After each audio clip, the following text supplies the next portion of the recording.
I feel like I want to be cute and studious with these glasses on, but honestly they're just kind of distracting me with the glare, so I'm gonna take them off. Hey guys, and welcome back to my channel. If you're new here, my name is Sophie Stein. Welcome. I'm so grateful that you clicked on this video. Today I'm talking about some of my favorite books, some of the books I'm currently reading, some of the books that I'm planning on reading, and I think it should be a fun video. I mentioned in my last favorites video that my Kindle has been my best friend lately. Like, I'm obsessed with my Kindle and it's been helping me read so much more. And I asked you guys if you'd be interested in hearing about some of my favorite books that I've been reading lately, and a lot of you actually said yes. So I thought I would sit down and spill the tea about all of the really good, juicy books that I've been reading lately. I feel like the first thing I need to mention is sort of the genre of books that I love, how I like to read, when I like to read, that sort of thing. So I mentioned before, but since I got my Kindle, I have been reading so much more. My husband got it for me for my birthday, and it was the best birthday present. I did, in fact, ask for it. It just makes reading so much more seamless, easy, accessible. You're not like breaking your wrist trying to read at night like this. Like, it's so lightweight. It's really comfy to read with. So I have been loving this so much. I love being able to see the percentage of the book that I've completed, and I love seeing like the number of minutes left in a chapter. That just like really gets me through. This is actually the Kindle Oasis. Let me just take off the cover so you can see what it looks like. This is the Kindle Oasis. It's very lightweight. It's very sleek and chic and cute. I believe this is the rose gold color. And then I just got this cover for it off of Amazon. I couldn't find any like super cute covers that I was really excited about, but this one is very nice and functional. It's also quite lightweight, and I like that this folds so that you can kind of like stand your book up or create like a more of a grippy sort of thing back here. I pretty much read my Kindle every single night before bed for at least like 20 to 30 minutes, if not longer. I feel like reading really helps me drift off to sleep, kind of turn off my brain, escape a little bit, totally relax. And it is like a little oasis, to be honest with you. It's actually a really great name for this product, is the Oasis, because it is like drifting off into another world. So relaxing before bed, especially. Now, I haven't always been like this, but lately I've been really into fiction, like the rom-com type of novels, just like cute chick flicky type of things. It's actually called chick lit, I believe, in the literary world. I do like a little bit of mystery and suspense sometimes, but it's not usually what I'm leaning towards, especially as I'm usually reading right before bed. I don't want to have any like scary stuff in my mind as I'm going to sleep. So I do lean towards the sort of fluffy chick lit kind of books. By the way, sorry, I feel like the lighting is doing crazy things and it keeps changing a lot, but we're just gonna ignore that. And then my other favorite genre of books are sort of self-development, self-help, sort of like business books that are gonna help me help myself. I love the sort of books that as you're reading it, you're like, I need to stop reading and go take action, like books that kind of light a fire under your butt. Yeah, just sort of like self-development, motivational type of books. I really like those as well. I set a goal for myself this year to read at least one book a week, and I think I'm already a little bit behind on that, but it's okay. There's plenty of time to make up for it. But I do want to be reading about a book a week, and I think it'll be a good idea to alternate the genres. So one book will be like chick lit, sort of, you know, a fluffy book one week, and then the next week I'll read more of a self-development book that's like, you know, actually helping my life. So one week I'll be melting my brain cells, and the next week I will be building up my brain again. Just kidding, all books are great for your mind, I hope. Anyway, okay, let's finally get into the books. So I'm gonna share with you my top 5 books that I've read recently, and then what I'm currently reading and what's next on my reading list.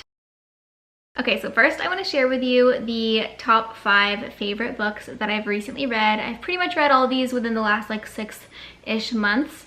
The first one is Before We Were Strangers by Renee Carlino. I will pop a little photo up here of the book. So this book was actually a Redheads book club pick of the month. I feel like I mentioned the Redheads book club in every single video that I make, but I really love it. It's been such a fun thing to be a part of. It's basically a book club podcast. It's run by 4 girls that host it, and they all have such great differing opinions and like perspectives on every book. I just can't stress enough how much being a part of a book club makes reading so much more enjoyable, because as you're reading, you're like, oh, I wonder what they're gonna think about this part, or I don't know, you just like have that to look forward to, like that fun discussion to look forward to right when you're done with the book. But this book, Before We Were Strangers, okay, I'm just gonna read the little Amazon description because it'll sum it up better than I can with my own words.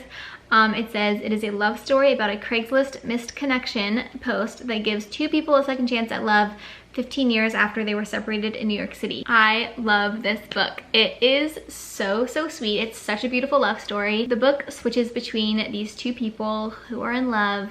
They met in college, fell deeply, madly in love, had an amazing little passionate love affair in college, and then through certain circumstances they are ripped apart and they don't see each other or hear from each other for 15 years. And then it's about them sort of finding their way back to each other. It's just a really sweet, precious, funny love story. It's actually really funny and witty, and the whole thing just feels like really juicy. I feel like there wasn't a single page throughout this whole book where I was like a little bit bored or like waiting for it to pick back up, which is really rare. For me, I'm usually like, oh, this is lagging a little bit in the middle, but I literally enjoyed the book all the way through. It was so good. I feel like the characters were both really lovable in this book, and I feel like that's the most important thing for me to be able to like connect with the book and like, you know, actually care about the book. I don't know if I'm being too vague. I've never done a book video like this before or like watched that many of them. But yeah, I don't want to give too much away and like give you the whole plot, but basically a really juicy, really fun, snackable book. I don't like the word snackable. Why did I just say that? It's a book that you never want to put down, and it's really sad when it ends. Not that it's a sad ending. It's just sad that it's over, if you know what I mean. Next up on my list is Layla by Colleen Hoover. This book was a little spooky, especially in the beginning. I was like, oh, I don't know if I'm gonna be able to handle this. It's about like supernatural stuff, which I'm never ever into. Like I hate that kind of thing. But it's kind of like a cute, funny, ghosty story, if that makes sense. Kind of funny. It's kind of a hard one to explain. Okay, I'm just looking up the description on Amazon, and I just realized that it's in the genre psychic thrillers, which is kind of crazy. Can't believe I read a psychic thriller. I am the biggest baby wimp in the world when it comes to anything scary, horror films, anything like that. I steer so clear of them. So when I tell you that this is not a scary book, I promise you I'm telling the truth. Okay, here's the description. When Leeds meets Layla, he's convinced he'll spend the rest of his life with her until an unexpected attack leaves Layla fighting for her life. After weeks in the hospital, Layla recovers physically, but the emotional and mental scarring has altered the woman Leeds fell in love with. In order to put the relationship back on track, Leeds whisks Layla away to the bed and breakfast where they first met. Once they arrive, Layla's behavior takes a bizarre turn, and that's just one of the inexplicable occurrences. It's another quite juicy book. There's a lot of suspense, but it's not too scary. It's a love story. It's a really interesting story. I don't really know how to explain it without giving everything away, but I would just say it was one of my top favorite books that I read in the last 6 months. Definitely a page turner. The whole time I was like so excited to figure out how it ended. So yeah, it's a really good, entertaining read. By the way, Colleen Hoover is the author of this book. I feel like I probably mentioned that at the beginning, but Colleen Hoover is one of my favorite authors lately. She's big in the chick lit world, I guess you could say, but this book, Layla, was one of her first like psychological, more suspenseful, like less rom-com-y type of books, if that makes sense, even though it's still a love story. So the third book I was going to share with you is Verity, also by Colleen Hoover, and it's another one of her spookier novels. Like I said, hate horror stuff, anything scary, spooky. It's like not for me, but for some reason Colleen Hoover reeled me in. I just heard so many people talking about this book, Verity, like literally took over all my social media. I could not go a day without seeing someone posting about Verity and how good it was. So I was like, okay, I'm gonna give it a shot. I feel like Verity is a lot spookier than Layla was. It was just very suspenseful, but not in like a scary horror kind of way. There were a couple disturbing scenes in the book that I just like flipped past because I don't need to read that. I don't need that in my mind.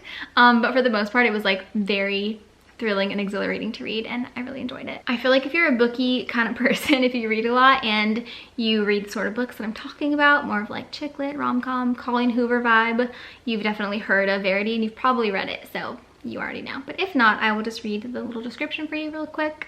Oh, it's long. Basically, there's a struggling writer who is like kind of going bankrupt, and she really needs a gig, and this guy who is the husband of a really famous successful author asks her if she could finish his wife's books, like a series of books that she wrote, because she is injured and like incapacitated. She can't write anymore. So this girl, this writer, literally moves into their home and starts like, you know, doing research to figure out how she's gonna write and finish the series for this woman. And let's just say some crazy stuff goes down. It's very good, very juicy, very thrilling, very suspenseful. It will keep you on the edge of your seat, that's for sure. I wouldn't recommend reading it at night by yourself. I would read it on a beautiful sunny day on your couch during the daytime so that you don't get too spooked if you're a wimp like me. Okay, moving on to book number 4, and these aren't really in order of like favorites or anything, I just wrote them all down. Number 4 is When We Believed in Mermaids by Barbara O'Neill. This was so good. I actually listened to it on Audible. This book is not scary at all like the last 2 that I mentioned. I like how I was like, oh, I hate scary stuff, can't do it, and then I named like 2 books that are a little spooky. Anyway, it's an emotional new tale of 2 sisters, an ocean of lies, and the search for the truth. Basically, the story is about 2 sisters, one of them who is believed to have died in a horrible accident. They never found her body, but her family and everyone believes that she's dead until one day her sister is watching the news, and it turns out her sister is off gallivanting with a new family in New Zealand. So obviously sister number 1 is going to try to find sister number 2. She's trying to track her down, figure out what her deal is, if it's really her, why she would run away, and it is just so good. I love this book. I love that it's based in Auckland, New Zealand, which is where my husband is from. That's where his family still lives, and I've been there before, so it was fun to read a book in that setting and kind of like understand where she's at and like get some of the references. I feel like it's always fun when you're reading something that's set in a city that you've been to or that you live in. It's always like, oh my gosh, this is so like relatable. Also, if you listen to this on audiobook, one of the actors and narrators has a Kiwi accent, which is just so fun to listen to. I don't know, I love it. And the 5th and final book I want to share with you, I do actually have in a real physical copy because I got it before I got my Kindle. Big Magic by Elizabeth Gilbert. Creative Living Beyond Fear. You guys, this book will change your life, transform your mind, and make you a creative queen. Liz Gilbert, I like how I call her Liz, like we're on a first name basis, we're just besties. She is the author of Eat, Pray, Love. As you can tell, this is the only like self-development nonfiction book that I have in this list, and it's for very good reason. I'll just read the back really quick. It says, creativity is sacred and it is not sacred. What we make matters enormously and it doesn't matter at all. We toil alone and we are accompanied by spirits. We are terrified and we are brave. Art is a crushing chore and a wonderful privilege. The work wants to be made and it wants to be made through you. Basically, in this book, Elizabeth Gilbert is trying to get you to embrace your curiosity, your creativity, not take it so seriously, just like have fun with it and play with it. Like it's not the end of the world if you make something that kind of sucks. She's a really big advocate for listening to that voice in your head and always following inspiration, and I just found it to be super motivating and inspiring. I feel like she gives a really good perspective on the creative process. It doesn't make it like this big, scary, mysterious thing. It's just like, I mean, it is mysterious, but in a beautiful way, not in like a intimidating way, if that makes sense. She asks us to embrace our curiosity and let go of needless suffering. She shows us how to tackle what we most love and how to face down what we most fear. She discusses the attitudes, approaches, and habits we need in order to live our most creative lives. Big Magic cracks open a world of wonder and joy. I highly recommend getting this book if you are a creative person, and even if you're not a creative person. I feel like there's so much inspiration and motivation in here. Like everybody is a creator. There's so many different forms and expressions of creation, and yeah, this book just kind of helps you to unlock that part of your brain a little bit more, if that makes sense, and it motivates you to like actually do the things that your mind and heart is telling you to do. Okay, next I wanted to mention the books that I'm currently reading. I'm actually kind of between like 3 books right now, which is a little bit crazy for me. I usually only have enough brain capacity to read 1 book at a time, but right now I'm kind of dipping in and out of a couple different books. First one I want to mention is a brand new book. It just launched yesterday as I'm filming this, and it is The Girl with No Job, The Crazy Beautiful Life of an Instagram Thirst Monster by Claudia Oshry. If you're a toaster, I'm sure you're very familiar with who Claudia Oshry is and this book. I am a massive toaster. I've been a fan of The Morning Toast for a few years now. I watch literally every single day, and so of course I had to read Claudia's book. She is one half of The Morning Toast. Let me read the little Amazon description.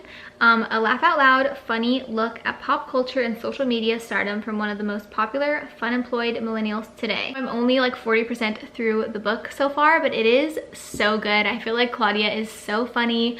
She comes across a lot more sort of sensitive and vulnerable in the book so far, but the book is basically a memoir of her life so far. She's only 26 years old, but she's been through a lot. She lost her father at a really pivotal age. I think she was like 15. She was someone who was canceled like years ago, and she rebuilt her brand and her business from there, like from the ground up. And I just think she is a very inspiring person to watch, and she's honestly one of the most entertaining, funny people that I've ever come across. Like I just love following her and Jackie, her sister, on the Morning Toast.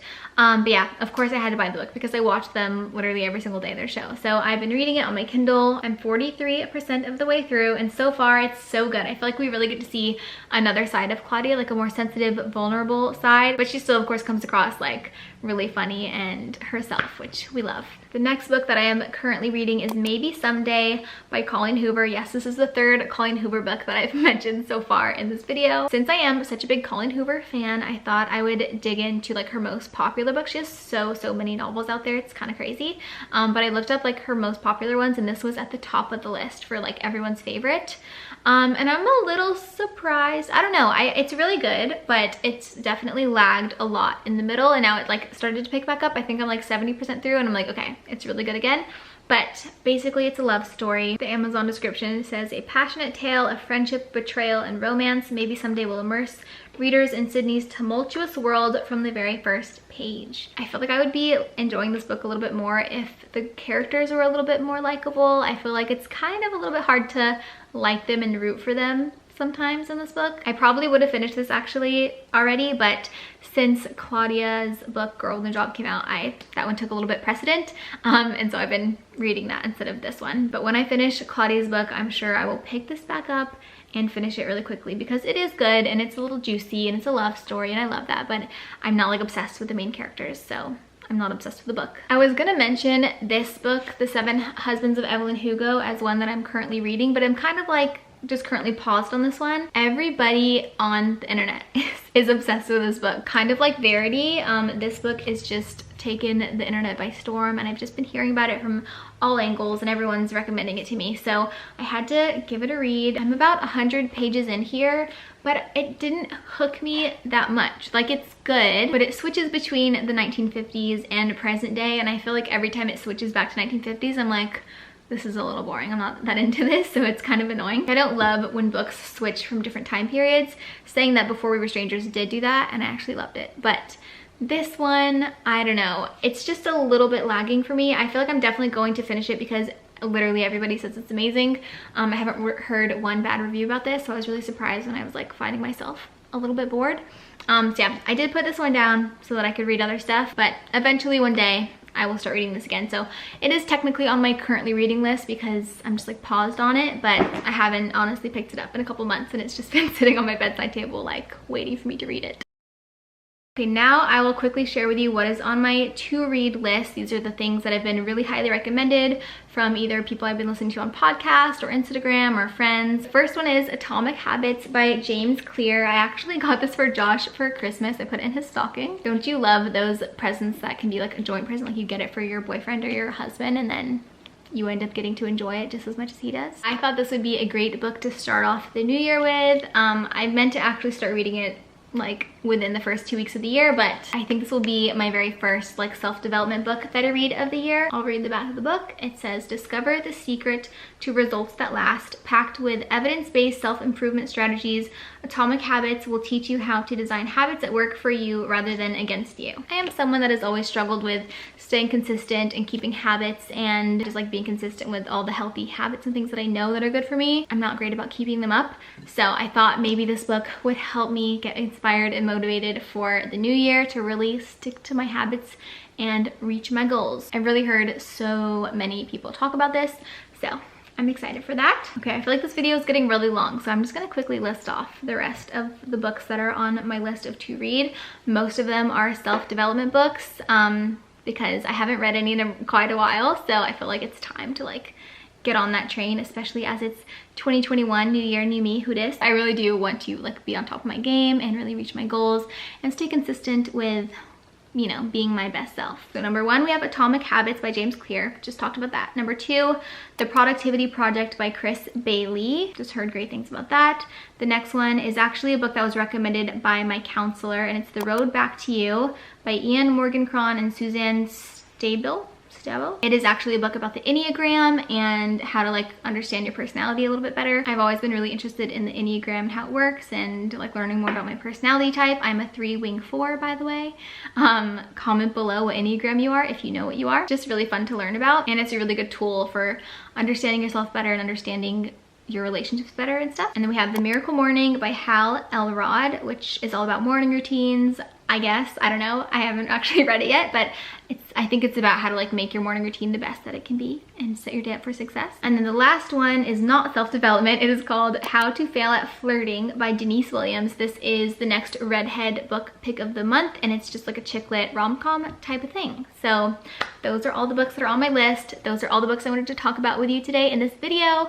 I hope that you enjoyed it. I hope that it was interesting, entertaining at least, and I hope that you will pick up some of these books for yourself. Let me know if you've read any of them, what you thought about them below. Let me know if you're planning on reading any of them, and comment that below. Just comment below. I want to chat with you. It's like my favorite part of doing YouTube is getting to chat with you guys in the comments and like actually feel the connection of the person that is watching this video. Sorry, I feel like I'm talking really fast. My battery is flashing at me and it's like stressing me out. So I want to sign off quickly before my battery cuts out, but I love you guys. Thank you for watching. Please subscribe if you haven't already. Just click the little subscribe button, and I will see you in another video very soon.